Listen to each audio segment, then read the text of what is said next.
یہ امام مہدی بہت سے ظاہر ہوتے رہتے ہیں.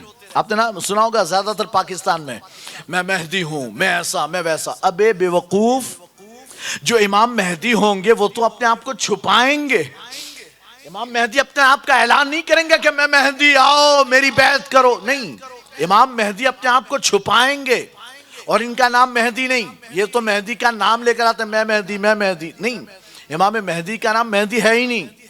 امام مہدی کا نام محمد ابن عبداللہ ابو القاسم، حضور کے نام پر نام، حضور کی کنیت پر کنیت، قبیلہ قریش سے تعلق. اور تو پاکستان میں پیدا ہو گیا، شیخ کے گھر، پٹھان کے گھر ہے نا، کسی کے بھی گھر پیدا ہو جا رہے. اور نام بھی کچھ، نام تھا یونس ہو گیا مہدی، نام تھا ادریس ہو گیا مہدی. ابے ان کا نام ہی محمد ابن عبداللہ ہوگا. تو امام مہدی بننے کے لیے باپ بھی عبداللہ چاہیے، قریش کا قبیلہ چاہیے، اور بیٹے کا نام محمد چاہیے، کنیت ابو القاسم چاہیے.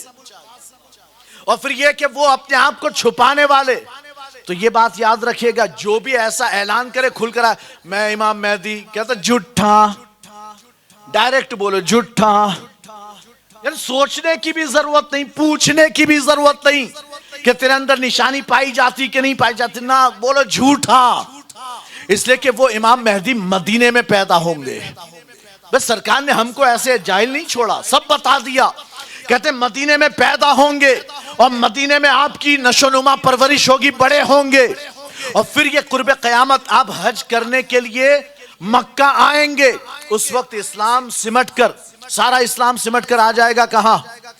مدینے میں، مکہ معظمہ میں. سارے مسلمان مکہ مدینہ میں جمع ہوں گے، حرمین میں. تو اب یہ حج کرنے آئیں گے مکہ، اور حج کر رہے ہوں گے، طواف کریں گے.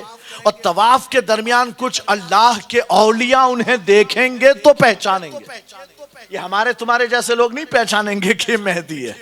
اللہ کے اولیاء وہ پہچانیں گے کہ ارے یہ تو محمد ابن عبداللہ، یہ محمد ابن عبداللہ، یہ تو امام مہدی ہیں، یہ تو ہمارے خلیفہ، پورے عالم اسلام کے خلیفہ بننے والے ہیں.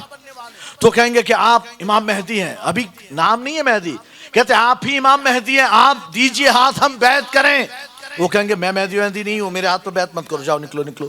دور بھگائیں گے کہ میں بیعت نہیں کروں گا. لوگ وہ اولیاء کہیں گے نہیں، آپ ہی ہیں امام مہدی، ہاتھ بڑھائیں تاکہ ہم بیعت کریں. تو زبردستی ان سے بیعت لی جائے گی کہ نہیں آپ ہی مہدی ہے، بیعت کریں. اور پھر جب بیعت لے لیں گے وہ خلیفہ بن جائیں گے. وہ خلافت راشدہ جو وہاں ختم ہوئی تھی پھر یہاں انتہا پر پہنچے گی. تو حضرت امام مہدی بیعت لیں گے. اس کے بعد پھر مسلمانوں کو لے کر، سارے مسلمانوں کو لے کر ملک شام کی طرف ہجرت فرمائیں گے. تو ہماری اب تک کی جو ہجرت گاہ وہ مدینہ منورہ، اور آخری ہجرت گاہ جو ہوگی وہ ملک شام ہوگی.